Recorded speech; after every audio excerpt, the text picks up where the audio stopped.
बरसों से प्राप्त है, लेकिन बोल चाल में आता है इस शब्द का प्रयोग इतना ज्यादा हो गया।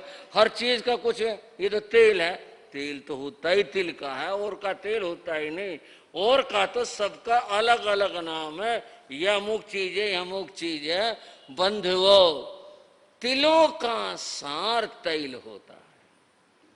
और समझते हैं, दूध का जो सार है वह घृत नवनीत होता, मक्खन होता। दूध को जमाया गया, दही में बदला, उसका मथन किया, मथन करने के बाद नवनीत मक्खन प्राप्त हुआ, वह दूध का सार है। और बंधुओं, इसी तरह से पुष्पों का जो सार है वह इत्र हुआ करता है। ये बात केवल जानकारी की है, इनमें आकर्षण की कोई बात नहीं किसी भी तरह की, ना तो इत्र में आकर्षण की जरूरत है। हम तो खिलाफ हैं इस बात के। एक इत्र के लिए, थोड़ा सा पाने के लिए पता नहीं कितने फूलों का संहार होता तब प्राप्त होता है, और लोग सेंट और इत्र कह के छिड़क लेते हैं, खुशबू आती है और बड़े खुश होते हैं। कुछ नहीं, आरंभ का काम है, कुछ नहीं उपलब्धि, कुछ प्राप्त नहीं होता।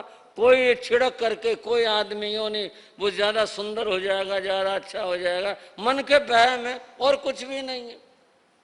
मूल बात यह है, तिलों का सार तैल है, दूध का सार बंधुओं नवनीत मक्खन होता है, और पुष्पों का, फूलों का जो सार है वह इत्र होता है।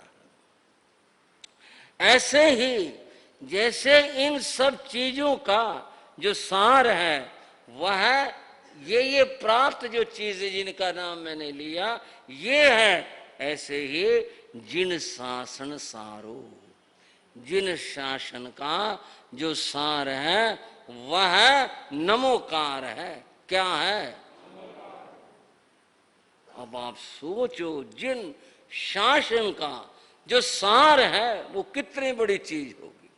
और 14 पूर्वों से जो निकाला गया, जैसे दूध का, दही का मथन करके फिर नवनीत प्राप्त हुआ, ऐसे ही 14 पूर्वों का मथन करके उससे जो प्राप्त हुआ वह यह नमोकार है।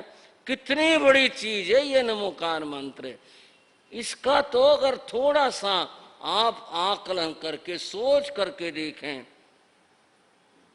हम तो सोचते हुए नमोकार मंत्र ठीक है भी याद कर ले, बच्चे को याद करा दिया, किसी को बता दिया, ठीक है सब जगह लिखा हुआ है, ऐसी क्या बात है। बात सोच कर देखो, सारे शासन का सार है, जितना इसका ज्ञान है, जितनी बातें हैं उन सब का ये सार है। और बंधुओं, 14 पूर्वों से जो समुद्रित किया गया, निकाला गया, जैसे कि नवनीत प्राप्त हुआ ऐसे जो प्राप्त हुआ है, ऐसे यह नमोकार है। नमोकार बंधुओं मंत्र नहीं, महामंत्र है। क्या है? महामंत्र है नमोकार। आप कहोगे, कोई कहेगा अपनी चीज है, महा और महा लगा के बोल दो, मंत्र है इतना है बहुत था, महामंत्र कहाँ, क्यों कहा, इसमें क्या खास बात है, क्या विशेष बात है। बात करते हैं, कोशिश करेंगे समझने की ये मामला और बात क्या है। पहली बात समझ लो, नमोकार मंत्र सार्वभौम मंत्र है। सार्वभौम से कहते हैं जो पूर्ण व्यापक हो। जहां तक जैन धर्म की बात है, जैन धर्म की प्रत्येक शाखा और प्रत्येक साधक, चाहे वो गृहस्थ है चाहे वो साधु है, वह इसका स्मरण और इसका जप करता है। यह सार्वभौम इस रूप में है कि समग्र जैन धर्म के अंदर यह व्यापक है, पर व्याख्या अधूरी रही, पूरी नहीं हो पाई। पूरी व्याख्या यह है, इसकी व्याख्या करते हुए जितने इतर धर्म हैं उनकी बातें भी यहीं से समुद्धरित होती निकलती हैं। और कैसे होते कि विषय है कभी चर्चा में रखा जाए, थोड़ा सा ज्यादा तो नहीं कह सकता हूं कि ये सार्वभौम कैसे है। संसार में 3 मंत्र प्रसिद्ध है। जैनों का नमोकार मंत्र, वैष्णव धर्म का गायत्री मंत्र, बौद्ध धर्म का तीसरन मंत्र। 3 मंत्र ये अपनी अपनी परंपरा धर्मों के अंदर ये मान्य है। वहाँ गायत्री का बड़ा महत्व है और वहाँ तीसरन मंत्र का महत्व है, और जैन धर्म में नमोकार का बड़ा महत्व है। ये अपनी अपनी परंपराओं के मंत्र है। बात थी मंत्र और महामंत्र की। बंधुओं, नमोकार मंत्र कैसा मंत्र है? यह अनादि और अनंत है, इसलिए महामंत्र है। आप तो थोड़ा परिचित नहीं हैं, पर मैं आपको बताना चाहूंगा, मंत्र शास्त्र में जितने भी शास्त्रीय मंत्र हैं, जितने भी हैं, वो सब ऐसे नहीं है कि वे मंत्र बता दिया लिख दिया हो गया, नहीं।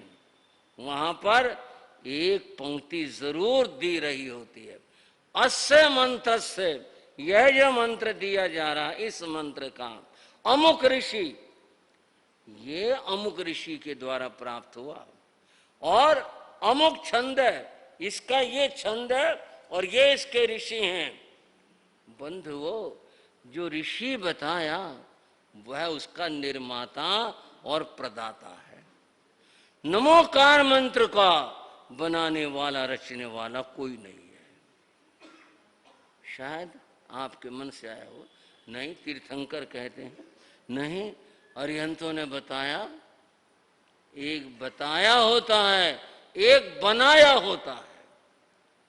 बताने में और बनाने में फर्क है। बताना तो यह है कि मैंने अपने गुरु से सीखा था, आपको भी बता दिया, और एक यह है कि मैंने अपनी अकल लगाई और लगाने के बाद में फिर बनाया, को जोड़ तोड़ करके कभी ये मंत्र मैंने बनाया है। गीत बनाए जाते हैं, साहित्य लिखा जाता है, नमोकार मंत्र किसी ने नहीं बनाया। अनादि और अनंत है। क्या है? अनादि, जिसका कभी प्रारंभ न हो। भगवान महावीर से पहले और तीर्थंकरों ने भी कहा इसे। ऋषभदेव भगवान ने कहा, ऋषभदेव भगवान भी आदि नहीं है। इससे पूर्व जो और 24 हुए, उन्होंने भी ये कहा। उससे पहले अनंत 24 हो चुकी, सबने कहा, बनाया किसी ने नहीं। याद रख लेना, समझ रख लेना, इसका रचने वाला कोई नहीं है, बनाने वाला नहीं है, बताने वाले हैं। बताया उन तीर्थंकर भगवंतों ने बताया, और परंपरा से प्राप्त हमें प्राप्त हुआ। आप आगे अपने बच्चों को बताते हैं, आज संत आपको बताते हैं, बनाया नहीं। इसलिए यह अनादि है, जिसका कोई प्रारंभ नहीं है, अनादि, शुरुआत है ही नहीं जिसकी। यह तो बस था बस, हमेशा से। प्रारंभ इसका कहीं से नहीं हुआ। दूसरा शब्द कहा अनंत है। अनंत, जिसका अंत न हो, यह इसका कभी अंत नहीं होगा। बंधु और बहनों, नमोकार मंत्र अनंत है, अर्थात इसका कभी अंत नहीं होगा। तर्क दिए जा सकते हैं। और चटियारे में क्या होगा फिर कहाँ होगा, किसके पास होगा, कौन सुनाएगा, कौन जपेगा, कौन क्या होगा, फिर क्या होगा? तो अनंत कैसे कहा जाए जिसका अंत न हो? ये तो 5वें तक, तो उसके बाद में फिर आगे क्या होगा?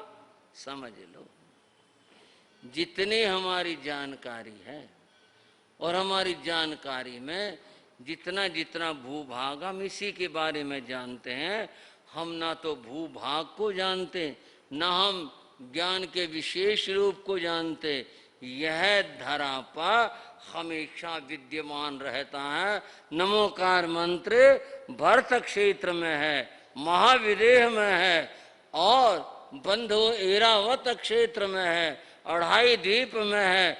नमोकार मंत्र तो सर्वत्र है। अतएव ये हो सकता है एक आदमी भूल जाए तो दूसरे को तो याद है, ये समाप्त थोड़ी हो गया, इसको यूं थोड़ी कहते खत्म हो गया।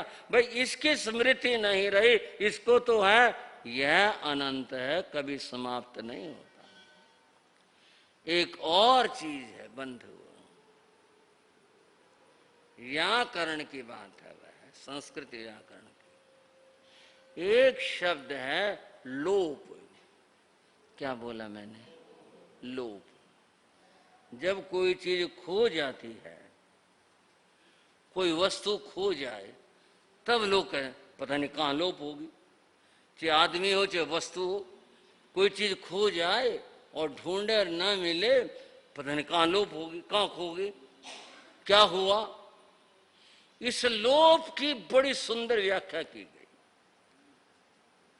आप तो शायद लोप का अर्थ इतना ही समझते हैं, खो जाना, कोई चीज कभी खोगी, लोप होगी, खोगी। ये नहीं, इसका अर्थ किया गया अदर्शनम लोप है। विकास मुनि जी, क्या हुआ?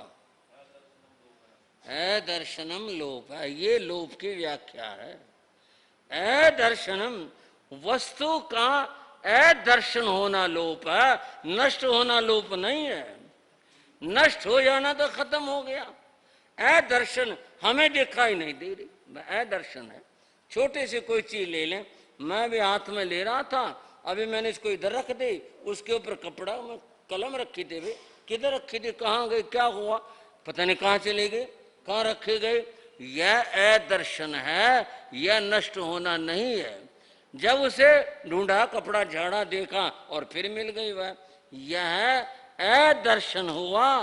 लोप का अर्थ अदर्शन, नष्ट होना नहीं हुआ।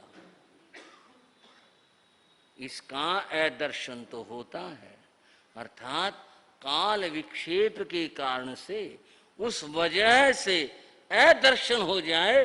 भाई हमारे इतने पुण्य नहीं है जो हमें नमोकार याद रहा, या किसी जीव को याद रहे वह उसका स्मरण कर पाए, ये तो पुण्यों की बात है। परंतु वो चीज ही नहीं रही, ऐसा नहीं कह सकते। वो है, विद्यमान है, उपलब्ध है, हमारे पास नहीं है, ये तो नहीं हो सकता। अदर्शन बंधु, लोप का अर्थ इतना ही है, अदर्शन, हम नहीं देख पा रहे, पता नहीं कहाँ रखी गई, किधर हुआ, क्या हुआ, अदर्शन है। नमोकार मंत्र का बंधुओं काल विक्षेप के कारण से, पुण्य आदि की न्यूनता से अदर्शन तो है, कभी ये नष्ट नहीं होता। इसलिए नमोकार मंत्र अनादि है और अनंत है। नमोकार मंत्र अनंत है, ये कभी समाप्त नहीं होगा। तो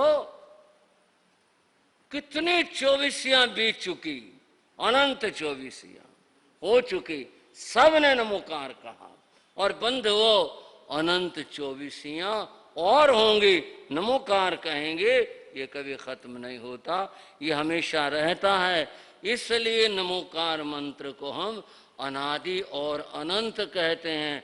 और कोई ऐसा मंत्र, ऐसी चीज नहीं है जो अनादि और अनंत कही जा सके। इसलिए यह मंत्र मंत्र ही नहीं, यह महामंत्र है।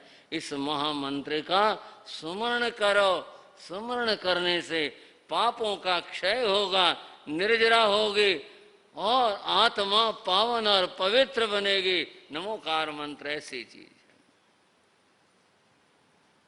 जप का अपना एक महत्व है। कई लोग जप को थोड़ा सा कभी कभी कुछ ऐसा निकल जाए तो अन्यथा न समझें। कई लोग जप को फालतू समझते हैं। कई लोग कहें स्वाध्याय करो, क्या रखा है जप में, क्या होगा इससे, स्वाध्याय करो। मैं कोई स्वाध्याय का खंडन नहीं कर रहा, स्वाध्याय का बड़ा महत्व है, स्वाध्याय का बहुत बहुत बहुत महत्व है। पर यूं ना कहो कि इसमें क्या रखा है, इसमें सब कुछ रखा है, लेकिन आपकी रुचि अगर स्वाध्याय में है, स्वाध्याय करो, वो भी बहुत अच्छी बात है। ये नहीं है कि ये कुछ नहीं है, ये सब कुछ है, ऐसा नहीं। नमोकार तो नमोकार है, स्वाध्याय स्वाध्याय है, और बंधुओं ज्ञान आदि का लेना देना ये सब उपयोगी और महत्वपूर्ण है।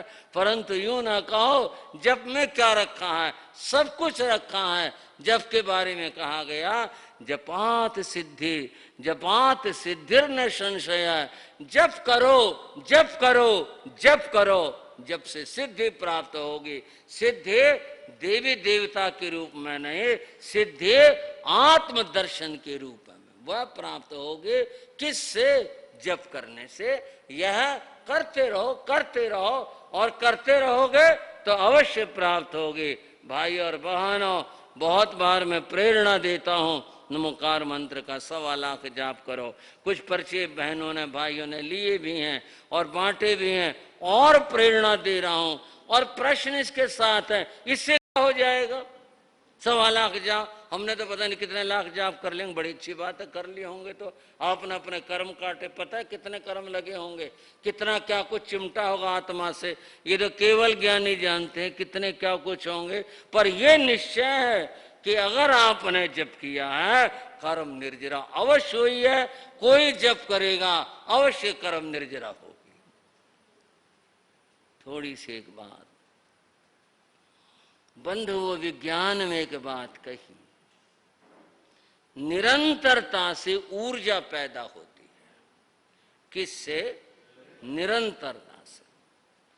और उसका छोटा सा उदाहरण समझने के लिए, निरंतरता की बात, मैं आपके सामने बैठा हूं, ये मेरी उंगली है और मैं इसको, कुछ हुआ नहीं, कुछ नहीं हुआ, और मैं ऐसे ऐसे ऐसे ऐसे थोड़ी देर कर दूं ना, उंगली जल जाए, क्या ऊर्जा पैदा होगी? किससे पैदा हुई? निरंतरता से हुई।